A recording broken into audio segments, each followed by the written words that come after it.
G'day fellas and welcome to a casted game.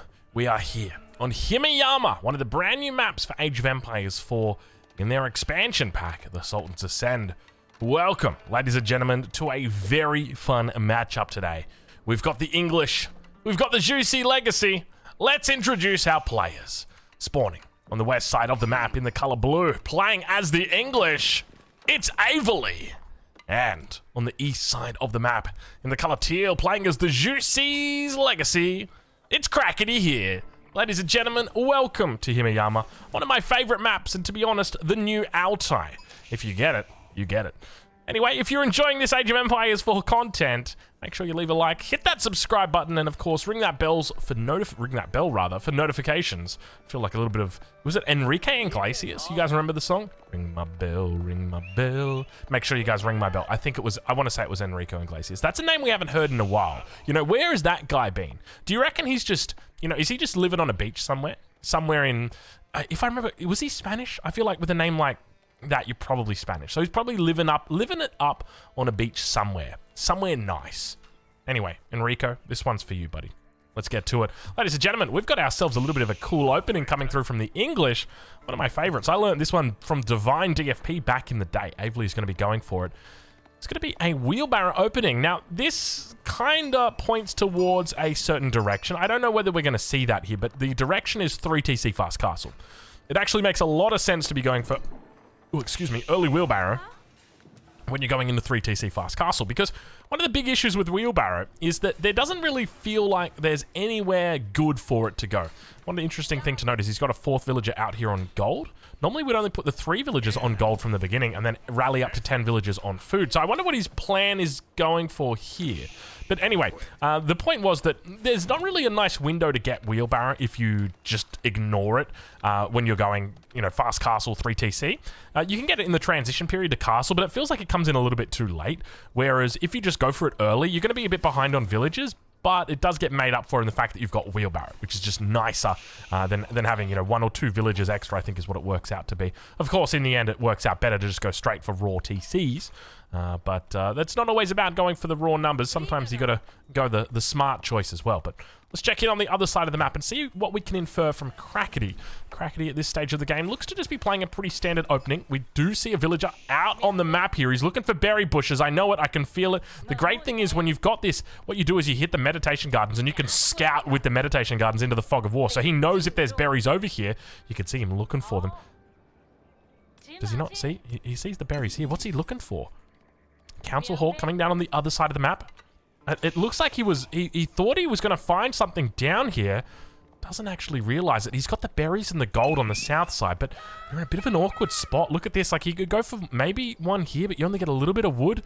Instead, he's going to have to fall back away from this. He might even have to think about adding a second village. Yeah, this isn't the best little spot that he's got. Stone, gold, and the meditation gardens on the wood here. But my fear is that if Averley scouts this is in a really open position.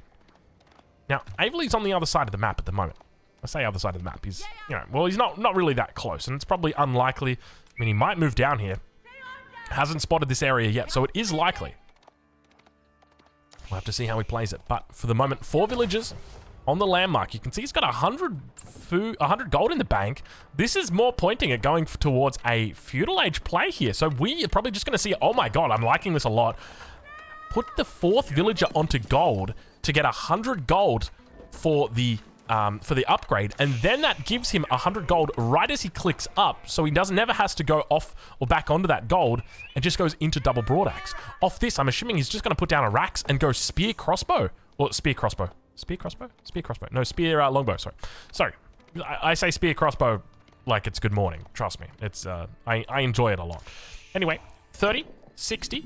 How many are we talking here? What do you reckon? This is a pretty decent number of wood line. I think this is quite good because your normal wood line, it's somewhat back like this, whereas this is kind of spread out. So I feel like it's probably going to reach numbers around 60. Maybe, yeah, I'm going to go with 61, 62 gold. Let's go with that. 62 gold coming through. Let's see how many or how much would he get? So if it's 62, 64, that would be about 16 on the first tick. Let's have a look at, so it'll be 7, 7, and 16. That's what I'm going for. Here we go. 7, 7, and 11. Oh my god, I always overestimate these things, dude. Only 11. So 44 wood total. So that works out to be just over 100 resources. And you've put it in a really bad spot. Now, where else could have he gone? I mean, you probably could have gone somewhere around here and got the double food. It looks like it's probably right on the edges. In fact, oh, it's hard to know because you've got this little... Yeah, it's always hard. Nah, you can fit that easy. Anyway, Song Dynasty's through. Now, for Crackety here. Where does he go from here? Does he look to go into stone? He does go into stone, so it's going to be a second TC in play, but as we did suspect, it is going to be early feudal pressure coming out. Double broadaxe, of course, already in for Averley. He's gone for the double farms as well. So behind this, we'll be working on that economy, but at the same time is just going to be spamming out units non-stop. For the moment, it's just going to be longbows, so no real threat at this stage of cavalry, so he makes sure that, look, the focus isn't going to be on going for any spears. And of course, if he spots out a stable or even one cavalry unit, then of course, oh my god, the second town center's already down. These second TCs are so damn quick from the Juicy Legacy. But yeah, I think that if the way that it works is if you spot the stable, then you just fall back and then make your spearmen. But now these villagers gonna get forced out. Have a look at this. Crackety with the with a mill right next to the town center. Now you actually have to keep the sheep on this side, because if you keep them on this side, the villagers, even this position here, the villagers will hand into the town center. So it's a bit of a bug, and you have to do it because of the bug. But he is going to lose that completely. Now, of course, he will come up to this north side as well, but remember, this is quite open and exposed. He is going to go for an outpost, a very smart move. A lot of villagers on this. Now, surely Averley's realized that something is up here. Instead of moving all of these longbows, he's just left them attacking the Jiangnan Tower. Massive mistake. Ideally should have left one and then brought the other three up. Now we'll spot the outpost, but it's just going to be too little too late. Second outpost coming in as well. Jumps inside. Will manage to get this up, and this is just something that could have so easily been denied. I hate to see it, because it's just one of those things where, like, what else was Averley doing at this stage of the game? Like, was he measuring his sheep or something? Was he like, oh, I should probably put a second farm down, yeah, or a third farm? Let's do that. Like, there's nothing else to focus on at this stage of the game, so it's a massive mistake. And keep in mind, both of these players Conqueror 3 plus, which means they're both rocking 2K plus ratings. Very, very good. You know, for me, as an example, I'm 1600 rating. That's Conqueror 3, but it's not 1600 plus. Now, granted, I play to get to 1600 and then that's it. You know, I wish I had more time to play, but the reality is I just don't. I'm hoping I do get to play sometime in the new year a bit. You can see the outpost coming through, dishing out some damage on the front. So for Averley, I think he wants to try and move into siege engineering here. Could be the play, because you want to limit the food that your opponent's got. But then at the end of the day, you are playing against the Juicy Legacy, and it's only a matter of time until farm transitions come through. I feel like we're probably going to start to see walls on the backside here. I just saw something come down here right now. It's walls. It's an outpost. So there it is. Going for a bit more of an interesting wall, though. This wall's going to be to secure the gold up. Of course, his gold on the front line completely nullified. So naturally, we'll fall back towards this gold. But have a look at this. Did we see it? No, we don't. But Averley is moving out. He spots it. He knows exactly what is up. Really smart move here from Averley, looking to try and capitalize on this early pressure that's coming out. Now, with regard to his economy, we see the siege engineering is coming through. No other upgrades for the moment. He could look to pick up horticulture. Siege engineering here is going to be perfect for him, though. The one thing I'm scared of, though, is with the siege engineering, if you just go for one battering ram, I don't know if it's going to be enough to take out the two outposts with all these villagers underneath. There's a lot of vills here, and I suspect he's probably going to be looking for the textile upgrade shortly. Now, on this south side, the longbow has managed to neutralize out this position, and he will spot the first horseman of the game coming out. Will be able to clean up this position. Not going to be able to pop down those palings in time, but how many longbows does he move down here? Don't make the mistake of moving every longbow down here. You only need 3 or 4. That's all you need. You just want to try and prevent that wall from going up. Yeah, big mistake right here. This could mean that Crackety could look to get another outpost up on the gold here if he spots this out. And keep in mind, he does have really good line of sight here. He's up on the hill. At least I think he's up on the hill. Let's see if we can... It's hard to kind of get an idea. Yeah, he's definitely up. He's definitely got that high vision there. So... It's definitely the right call to stay back for the moment. Go for that battering ram. Look, this can always be a priority later, but for the moment, let's keep our eye on the prize, our eye on the money. And you can see that now Crackety has met. Now he's acknowledged that, you know, that there's a battering ram coming. We're just going to let this go. Outpost starting to get fortification as well. Can look to just bring a couple of villagers in. I'd almost be tempted to throw 5 villagers in the outpost and just keep a couple of vills on the back here just to try and look to take down any of those longbows that come through, and that way you can repair. But he will now look to make his way towards the front. Textiles is on the way through. Fortification comes in. One of the villagers will go down. That's going to be the first for the game at the 9-minute mark. Well played by Crackety to lose his first villager at 9 minutes. I'll say that much. And have a look at this. On the south side, the outpost is coming up. Averly, unaware of it for the moment. He's just letting his opponent do his thing down there. And Crackety still fighting it out with only a single horseman. Crackety looking to play a style. Oh, he's gone for a third TC. Okay, all right. I'm liking it a lot. This was my theory, okay? Now, I'll be honest with you guys. I've got a Smurf account. I think I called it Outpost Enjoyer. I'm not doing too well with it. I'm not doing crash hot with it. I was looking to play a style of Juicy Legacy, which is just basically TCs and outposts. Like literally all. Oh my god, 4th TC. All I was making were outposts and town centers. And I was like, I think there's a world where this actually works, right? Like I just get TCs and I make a heap of outposts and I fortify them. And, you know, I can use villagers and I can replace the villagers quickly because I've got lots of TCs. And then I've got a massive economy, right? Like that's essentially the argument. And the only difference is between Crackety and I.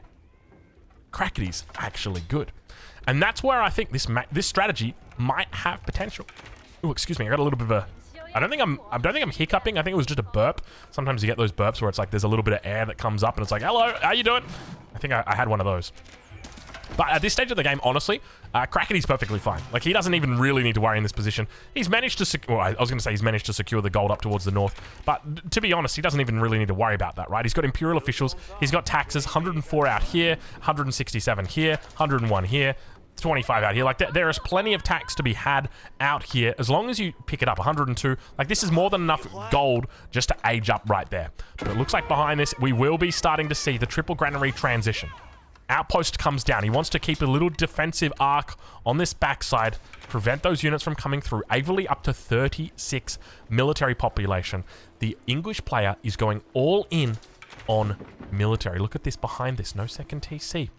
No horticulture for the farms. No big farming economy. Looking to get out on the map. We see villages up towards the north. No deer taken just yet. But things are still going ham. And now up towards that top side, Averly doesn't actually know there's a town center just in that northern position. And you can see from the position of Averly, everything seems fine to him. He seems like, okay, where is this army? And this is the problem, right? You don't know where the army is. It could be anywhere. Villagers trying to jump in the outpost will be able to repair up on that backside, sniping out. You can see that the Crackety's got that 100% mindset where he's just like, well, I can just lose these villagers. I don't really care. But obviously, you know, he's losing them. At what cost? It's a pretty significant cost here. You want to try and retain them as much as you possibly can. But I think from the perspective of Averly, he's just looking at this and he's just expecting, okay, any second, there's going to be, you know, like a massive horseman that just turn around the corner, or I'm going to get flanked by Zhukunu. There's going to be something that is going to take me out any second. I've got to be ready. And I think that that's largely due to a lack of scouting on his part. Like, realistically, he spotted out the 1 TC and the 2nd TC. He hasn't seen the 3rd TC. He hasn't seen the 4th TC. And I don't know about a 5th TC, but I reckon we might see one soon. Just because I reckon Crackety here is the kind of guy to go for a 5th TC. Why not? Why not? You got Song Dynasty. They only cost half the amount. It's not really half the cost. It's like a fourth, a quarter of, 3/4 of the cost.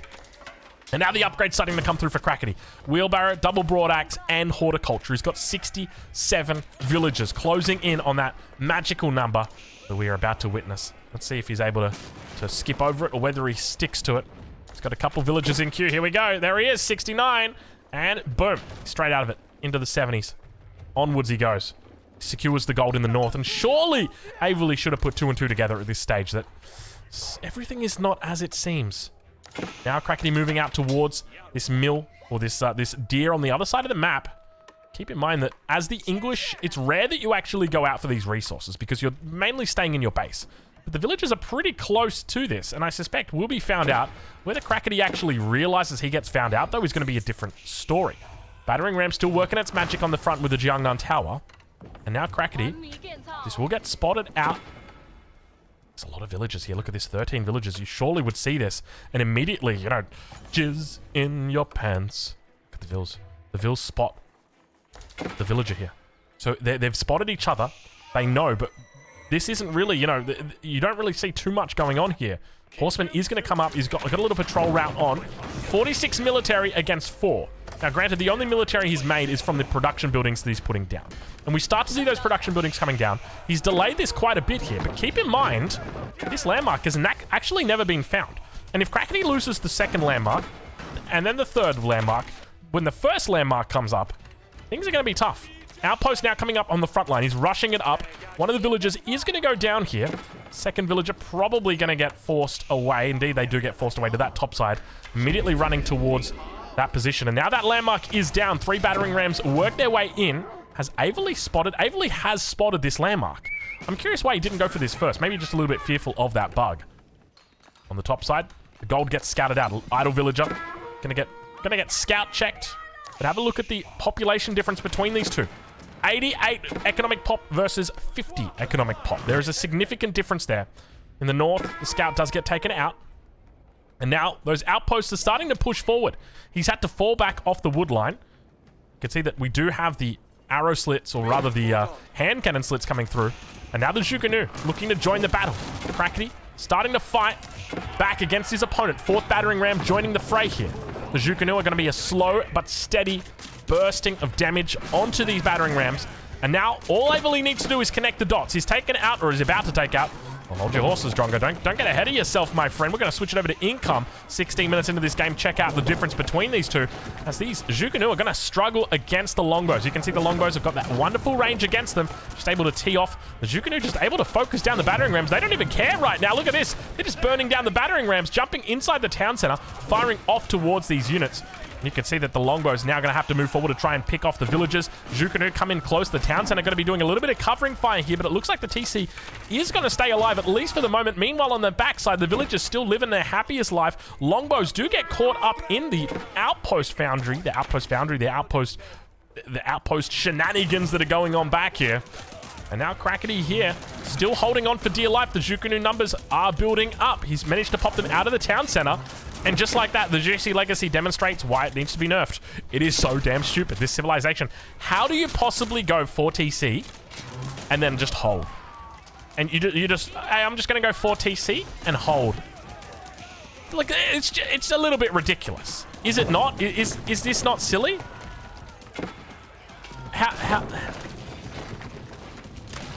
How do you... He had to go earlier, right? Like, I think that's it. I think Averley needed to go up to 3 rams very early on, and it was clear he didn't want to do that. Like, it was very clear from the outset that Averley was fearful about what Crackety here was hiding. The only thing that he didn't know was Crackety here was hiding some farms and some town centers. He wasn't hiding military. He was expecting there was going to be 15 horsemen rounding the corner and killing all of his horsemen, or killing all of his longbows rather. But it wasn't the case.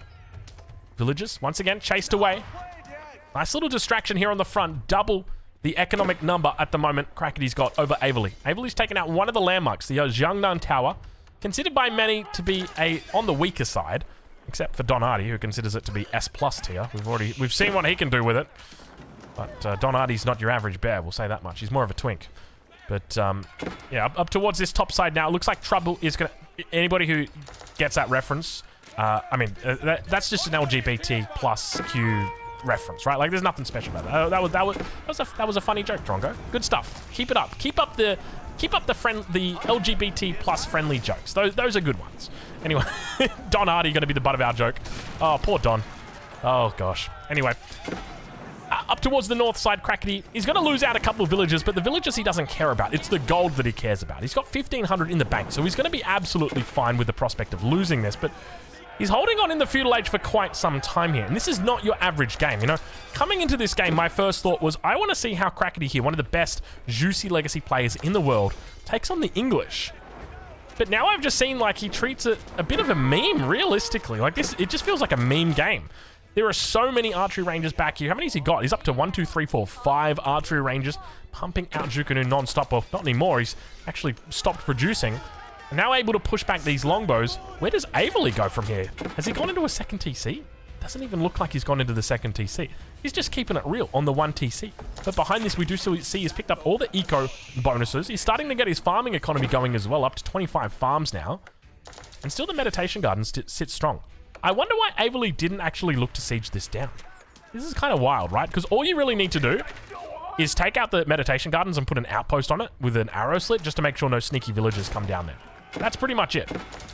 But now, moving forward, the Zhuku-Nu, maybe a little bit too effective against battering rams. Is that where we potentially go with this? But then you look at the Chinese. Do we have this issue with the Chinese? The issue, see, this is a symptom of the problem, right? Like the Zhuku-Nu. When the reality is, it's not the Zhuku-Nu the problem. It's like the insane economy behind this and the ability that you can just go 4 TC into this many Zhuku-Nu to deal with the battering rams, right? Like that's what it was. But at the same time, I still feel like, as I said before, I think it was largely that Averley didn't press the attack when he could have. But Fontlu Academy. Now going to be coming down in the back of the base here for Crackety. Initially, I wasn't a fan of this landmark, but it's turned me around. It's turned me upside down. This landmark, I'm a big fan of it now. Mainly for the upgrades that you can get. My favorite, there's got to be the single reform whip. Is that what it's called? Something reform whip? Single whip reform. There we go. I was thinking of God's Whip. All my arcade enjoyers out there will know exactly what I'm talking about. You know, I'll be honest. I missed that game. I was talking about it with one of my friends who I play arcade with. Arcade, for anybody who doesn't know, is an MMO. It's like a fantasy MMO. It was released, or the beta for it came out initially back in like 2012. No, 2013. I was on deployment. 2014, maybe? 2015, around that time. And my God, it was such an amazing game, but it just got ruined by the publishers. The publishers, they went for like a pay-to-win system, and it just ruined everything. Anyway, I missed that game. It was a good, fun game. There was a skill in it called God's Whip, and it was always a fun skill to use. It was very ping-dependent, so for me as an Australian, it was very difficult to utilize. But now, speaking of utilization, have a look at this. The men-at-arms running underneath the town center. Keep in mind, there's 3 landmarks here now, so you're going to need to bring more battering rams than last time. 28 men-at-arms, 26 longbows. This is a really good number, but 55 Zhuku-Nu and the Palace Guards now coming out in force. The Zhuku-Nu do reach their veterancy with +2. Men-at-arms going to get torn apart. Look how quickly it goes. Zhuku-Nu completely surrounding everything, eating them alive. They've got their +2 ranged attack. Then they've got their veterancy on top of that. 5 + 2, 7 damage in total, shredding the men-at-arms like their crossbows. It's not even close. More production starting to come out in Averley. Now on the back foot, economically and militarily, not to mention technologically as well.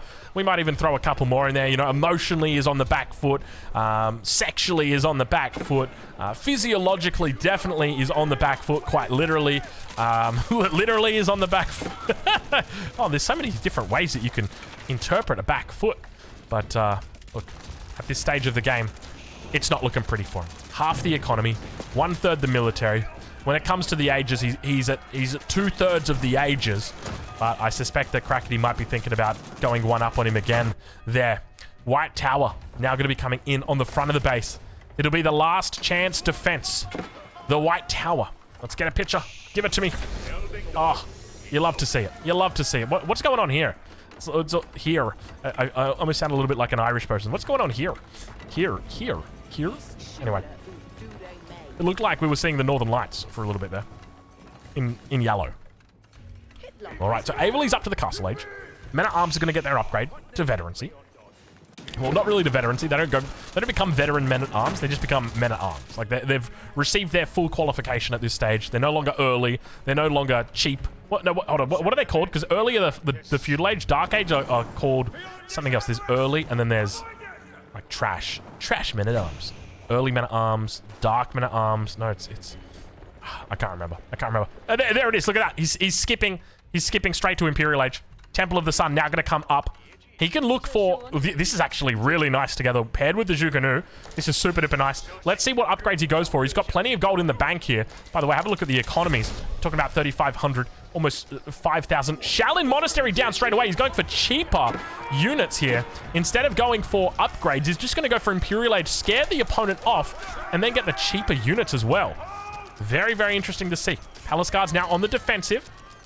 Zhuku-Nu moving up. They've got that extra movement speed, 1.29 movement speed, moving faster than archers at this stage of the game. And underneath that White Tower, they look to blitz through all the enemy forces. We enter into the cinematic mode as he's got double the military population of his opponent.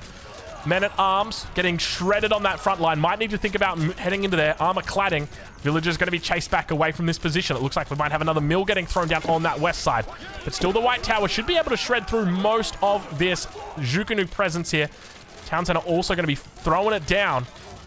Couple of barracks on the south side, and the economy is going to be the main difference here. You know, if this, at this stage of the game, if 2 TCs had come out earlier on for our English player, we'd be in a very different ballpark. But the reality is that didn't happen. And so the ballpark we're in is one that's got a creek running through it. In the middle of the ballpark, there's a creek called Shit Creek. And you want to know who's in it right now? It's Averley. And I'll give you the bad news. He's in a canoe. No, he's in a kayak. Single-person kayak. But he doesn't have a paddle. He's quite literally in Shit Creek. He could be in Sheep Creek as well. He's in Shit Creek. There is no paddle. Shaolin Monastery on the front. Look at the palace guards, how quick they run. 1.58 movement speed. These guys, they don't mess around. Longbow, unfortunately, he fucked around. He found out. And now the stabilization has happened for Averley. Unfortunately, his opponent is just well and truly ahead. 100 population ahead. A significant amount. And it feels like only a matter of time before the game gets called. How fast is Crackety able to finish this game off? Look at the transition, moving only into palace guards. He's already picked up the elite army tactics. Decarbonization now coming through. It has arrived for him. He's got +2 melee attack. Ranged armor fully upgraded. And now the palace guards look to break through. Where do they go? Looking to surround all of the crossbows. There's only a handful of them here. And unfortunately, they get eliminated so damn quickly. The economy from Crackety is massive. And we have witnessed what might be the #1 reason the Juicy Legacy need to be nerfed. It is just oh my god, it's absolutely absurd how silly this civilization is. You know, there's a part of me that thinks, what was the most broken civilization at any point in the history of Age of Empires 4? And there's a part of me that thinks it might actually be the Juicy Legacy. Now, it could just be a case of, you know, what you're seeing is you know, you ask a person who is the best quarterback in history, and they're going to tell you who the best quarterback is right now, and they're not going to really think too much about history, right? And it's the same here. You know, we don't really look too far back in history. It's just like we see the Juicy Legacy and we jump up and down. We're like, this civilization's broken as hell. This is the most broken it's ever been. And then you like look back to, what was it, the Mongols in 1.0, and it's just like the Mongols were just crazy. But speaking of crazy, how about that for a crazy strategy coming out? Crackety here and Averley. Go check him out, fellas. I'll leave a link in the description to where you can watch him live over on Twitch. Crackety's probably streaming right now. You know how he is, that guy. Go say good day for me, and we'll catch you guys in the next one. Thank you so much for watching.